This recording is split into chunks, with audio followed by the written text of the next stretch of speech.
Permítanme explicar algo que las élites corporativas y los medios de comunicación que ellas controlan no quieren que ustedes entiendan sobre lo que acaba de suceder en las Naciones Unidas.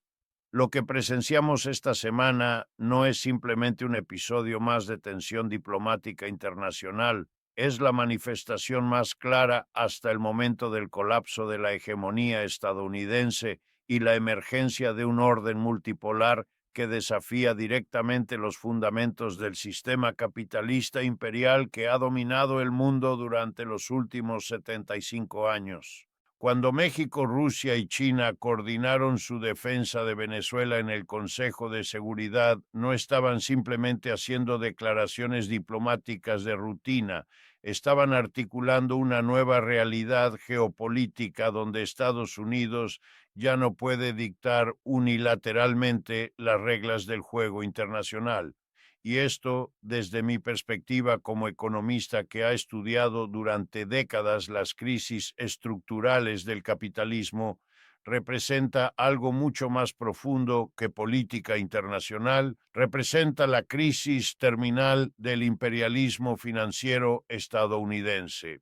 Aquí está lo que realmente ocurrió y por qué Washington está en pánico absoluto. Por primera vez en la historia de las Naciones Unidas, tres potencias económicas mayor coordinaron una respuesta sistemática contra las sanciones económicas unilaterales de Estados Unidos, no basándose en solidaridad ideológica, sino en intereses materiales compartidos. México aportó legitimidad hemisférica. Rusia aportó experiencia en resistir el asedio económico occidental y China aportó el poder económico para hacer viable cualquier alternativa al sistema dominado por el dólar. La importancia estratégica de este momento no puede subestimarse. Estados Unidos ha mantenido su hegemonía global no principalmente a través del poder militar, sino a través del control del sistema financiero internacional. El dólar como moneda de reserva mundial, el sistema SWIFT de transferencias bancarias, las instituciones de Bretton Woods, todo esto constituye lo que yo llamo la arquitectura imperial del capitalismo contemporáneo.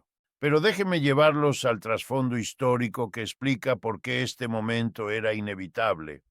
Desde 1971, cuando Nixon eliminó el respaldo oro del dólar, Estados Unidos ha operado lo que el economista francés Valéry Giscard d'Estaing llamó el privilegio exorbitante, la capacidad de imprimir la moneda que el resto del mundo debe aceptar como reserva de valor.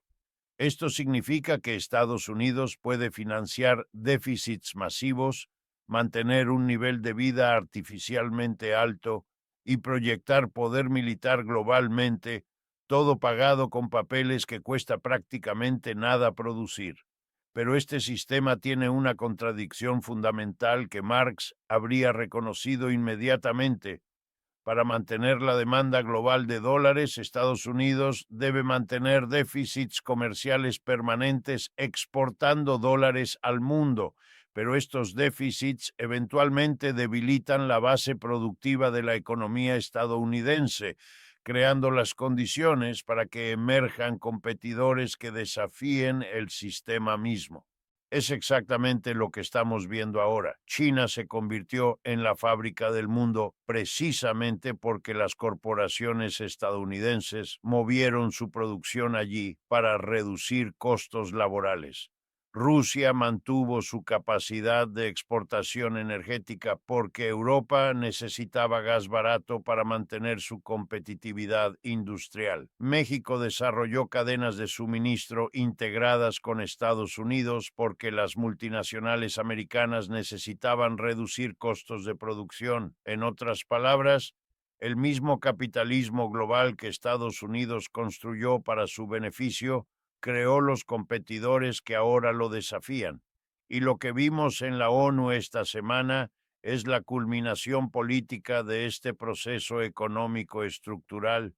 Analicemos específicamente qué intereses de clase están en juego aquí, porque esta no es una historia sobre países abstractos, sino sobre grupos sociales concretos con intereses materiales específicos.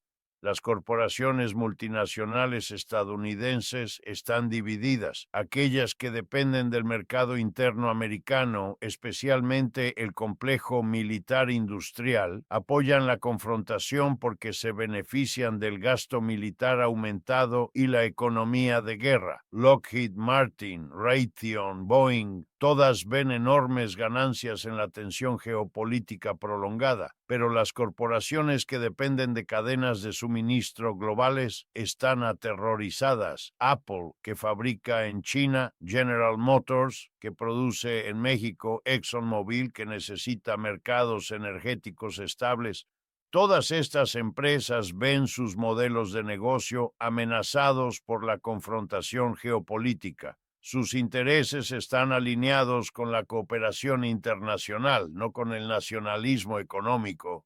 La clase trabajadora estadounidense está, como siempre, siendo manipulada para apoyar políticas que van contra sus propios intereses. Los medios corporativos les venden la narrativa de que China, Rusia y México son amenazas a su bienestar, cuando la realidad es que las políticas de confrontación aumentarán los precios de los bienes que consumen diariamente y reducirán las oportunidades de empleo en industrias que dependen del comercio internacional. Mientras tanto, las élites financieras de Wall Street están en una posición fascinante. Por un lado, se benefician de la volatilidad que genera la tensión geopolítica, comerciando con esas fluctuaciones para generar ganancias masivas. Por otro lado, entienden que una fragmentación completa del sistema financiero global amenazaría su posición dominante. Es por eso que vemos mensajes contradictorios de diferentes sectores del establishment financiero estadounidense. Ahora examinemos los intereses de los otros actores. China está jugando un juego de largo plazo brillante. Su defensa de Venezuela no es sobre solidaridad socialista, es sobre establecer el principio de que ningún país puede usar unilateralmente el sistema financiero global para castigar a otros países. Si este principio se establece, China puede continuar su ascenso económico sin temor a que Estados Unidos use sanciones financieras para detenerla. Rusia, por su parte, está demostrando que es posible sobrevivir y prosperar fuera del sistema financiero occidental. Cada mes que Rusia mantiene su economía funcionando bajo sanciones masivas, demuestra a otros países que hay alternativas viables al sistema dominado por Estados Unidos. Su defensa de Venezuela es fundamentalmente una defensa de su propio modelo de resistencia al imperialismo financiero. Y México está en la posición más interesante de todas. Históricamente, México ha sido el ejemplo perfecto de un país atrapado en lo que los teóricos de la dependencia llamaban el desarrollo del subdesarrollo, integrado económicamente con Estados Unidos de tal manera que no podía desarrollar autonomía política. Pero la crisis de legitimidad del sistema estadounidense ha abierto espacios que México está aprovechando brillantemente. La presidenta Claudia Sheinbaum entiende algo que sus predecesores no entendían: que la diversificación geopolítica es la única manera de evitar que México permanezca eternamente como un satélite económico de Estados Unidos. Su coordinación con China y Rusia en la ONU es parte de una estrategia más amplia para crear opciones que le permitan negociar con Estados Unidos desde una posición de fuerza. Pero conectemos esto con lo que realmente está en juego para Venezuela, porque aquí vemos las contradicciones del sistema capitalista en su forma más brutal. Venezuela tiene las mayores reservas de petróleo del mundo, más que Arabia Saudita, más que cualquier otro país. En un sistema racional, esto debería garantizar prosperidad para el pueblo venezolano, pero en el sistema capitalista imperial, los recursos naturales se convierten en maldiciones si un país no está dispuesto a subordinarse a los intereses corporativos occidentales. Las sanciones estadounidenses contra Venezuela no son sobre democracia o derechos humanos, son sobre establecer el principio de que ningún país puede nacionalizar sus recursos naturales sin enfrentar consecuencias devastadoras.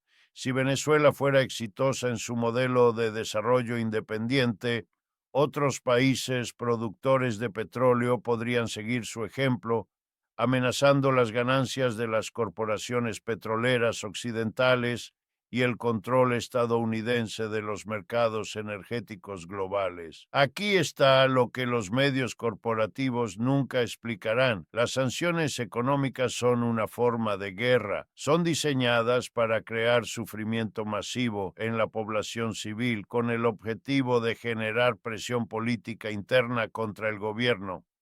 Es terrorismo económico, puro y simple, diseñado para demostrar a otros países lo que les sucede si desafían la hegemonía estadounidense.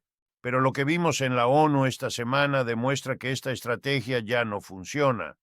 Cuando México, Rusia y China coordinan su respuesta, están enviando un mensaje claro: el aislamiento económico unilateral ya no es viable.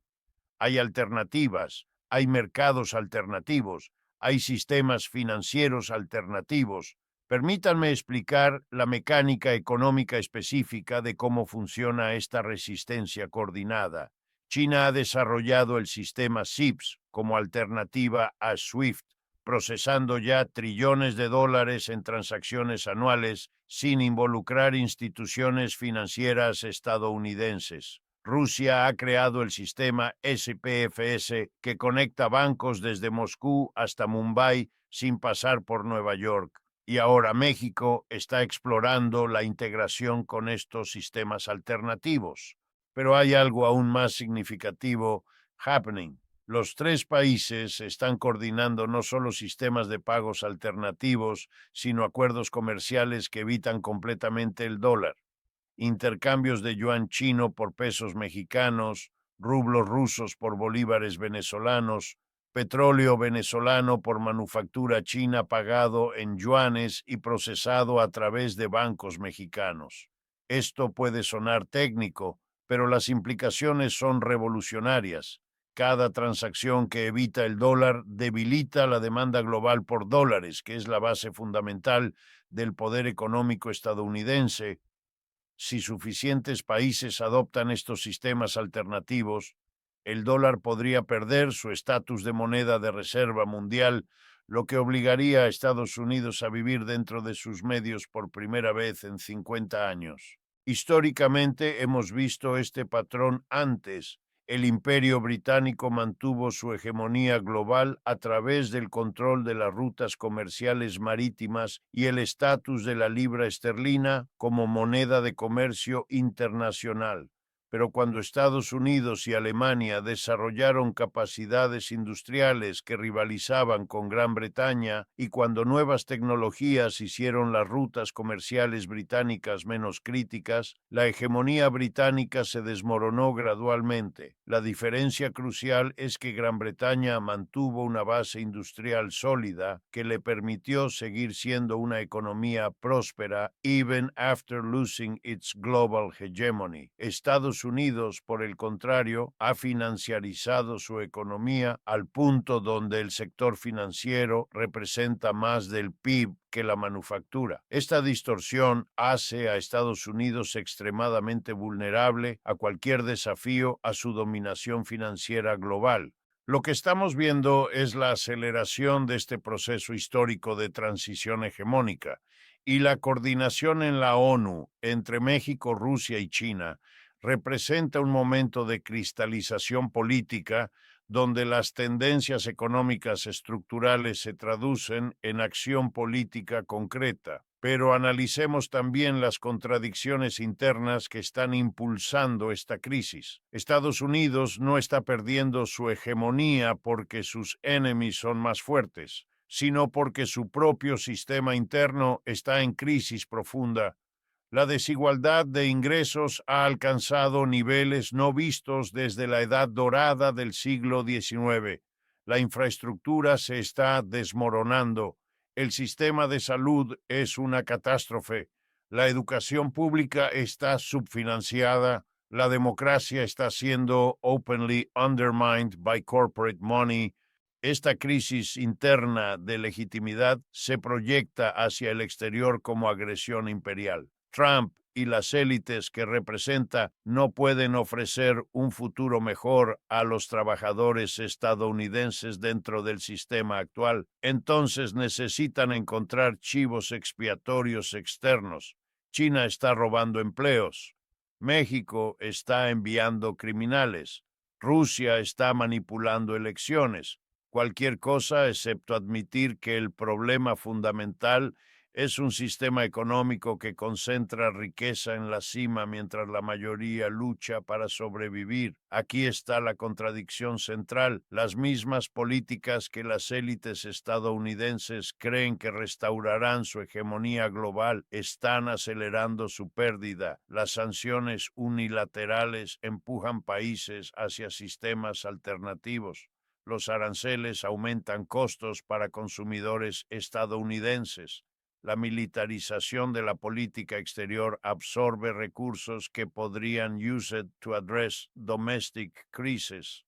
Venezuela se ha convertido en el símbolo de esta contradicción. Estados Unidos ha gastado más dinero tratando de derrocar el gobierno venezolano de lo que habría costado comprar todo el petróleo venezolano por una década. Ha dañado sus relaciones con México y otros países latinoamericanos. Ha empujado a Venezuela hacia alianzas con China y Rusia, y después de más de 20 años de this policy, Venezuela sigue allí, ahora con aliados más poderosos que nunca. La defensa coordinada de Venezuela en la ONU representa el reconocimiento por parte de México, Rusia y China de que ya no necesitan temer las represalias estadounidenses. Tienen sufficient economic mass and alternative systems to operate independently of U.S.-dominated institutions. Este es un cambio fundamental en the global balance of power. Pero déjenme ser claro sobre algo. Esto no significa que estamos entrando en un mundo más justo automáticamente. México sigue siendo una economía capitalista donde la mayoría vive en pobreza, mientras una pequeña élite acumula fortunas obscenas. China es una economía de mercado autoritaria donde los trabajadores no tienen derechos democráticos reales.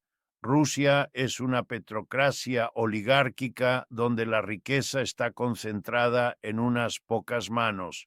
La diferencia es que estas sociedades están desafiando el monopolio estadounidense sobre la explotación global. Están creando space for alternatives, even if those alternatives are still within the capitalist system.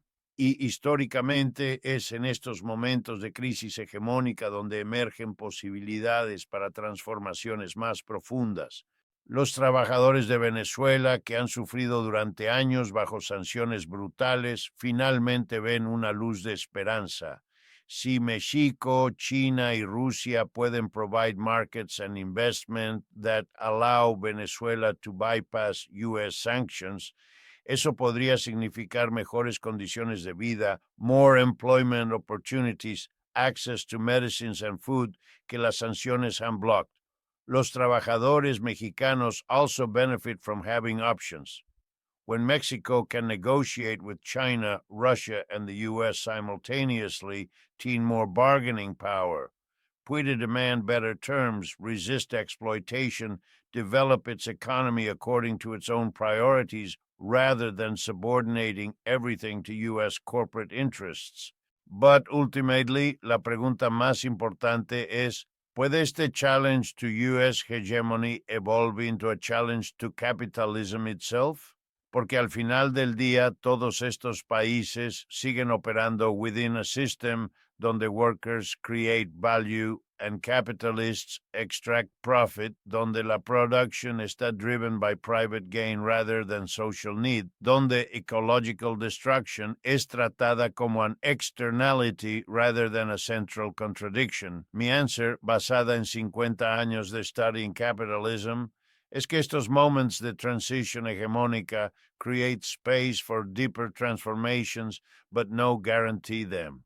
It depends on whether workers en todos estos países pueden organize independently de sus respective ruling classes y articulate alternatives que go beyond simply changing which country dominates el sistema global. Lo que está claro es que estamos living through a historical inflection point. El unipolar moment que comenzó con el colapso de la Soviet Union está definitively over. Lo que viene next depende de las struggles que ocurren tanto dentro como between these emerging power centers. Estados Unidos puede try to maintain its position through military force, but history shows que military solutions to economic problems usually accelerate decline rather than reverse it. Puede try to reform its internal system to restore legitimacy, pero eso requeriría challenging the very corporate power structure que currently controls la política americana. More likely, vamos a see a prolonged period de multipolar competition where different blocks of countries operate according to different economic models y political systems. Esta competition podría be relatively peaceful si cada bloc recognizes que others have legitimate spheres of influence or could become increasingly militarized, si algunos actors believe pueden restore global dominance through force. Para los workers de all countries involved, la key lesson es que sus real interests lie not in supporting their respective ruling classes in geopolitical competition, pero in building international solidarity based in shared class interests. Mexican workers y American workers have more in common with each other que either group has with Mexican billionaires or American billionaires. Lo mismo is true for workers in Russia, China, Venezuela, y everywhere else. Las borders between nations son artificial constructions used to divide people que share common experiences de exploitation bajo capitalism. Real liberation requires transcending these divisions y building movements que challenge el sistema económico itself, not just cuál país controls it. Lo que vimos en la ONU esta semana es significant because marks the end de an era de unchallenged American dominance. Pero what comes next depends on whether trabajadores everywhere can organize para ensure que whatever new system emerges serves human needs, rather que simply creating new forms of exploitation under different management. El sistema capitalista global está en crisis, y esa crisis creates both dangers y opportunities. Los dangers include increased militarization, economic warfare, y environmental destruction as competing power centers struggle para advantage. Las opportunities include space for experimentation con different economic models y the possibility de building something fundamentally better than what we have now. Por eso es tan importante que la gente understand what's really happening. Esto no es sobre supporting one side o otro en geopolitical conflicts. It's about understanding las structural forces que drive these conflicts y working para transform el underlying system que hace such conflicts inevitable. Porque al final del día, no matter quién wins the competition para global dominance, si el sistema remains based en exploitation de workers y destruction del environment, todos los